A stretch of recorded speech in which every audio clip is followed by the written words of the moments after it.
আসসালামু আলাইকুম রহমতুল্লাহি ওবারাকাত। একটা বাংলা গজল আপনারা শুনে একটু মূল্যায়ন করবেন। আলেমদের নিয়ে গজল, আলেম মাওলানাদের নিয়ে। এ শত শত আলেম দেখো দেখতে পাওয়া যায়, শত শত আলেম দেখো দেখতে পাওয়া যায়।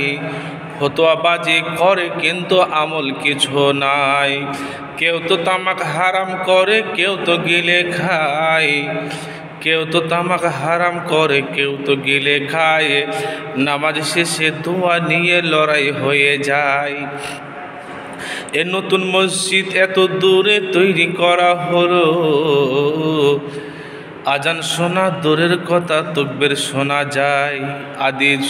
আদি যুগের বিয়ের কথা কেউ তো হারাম করে, নতুন ঢঙে বিয়ে দিতে বলে গায়ের জ্বরে।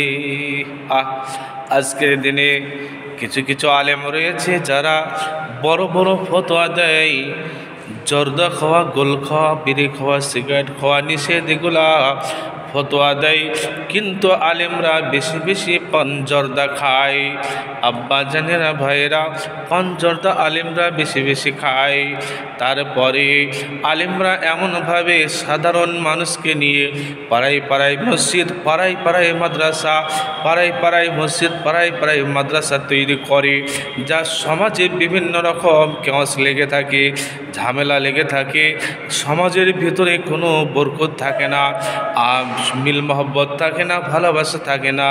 আজকে আলেমদের দ্বারা কিছুটা হয়ে থাকে, কিছুটা আলেমদের দ্বারা হয়ে থাকে।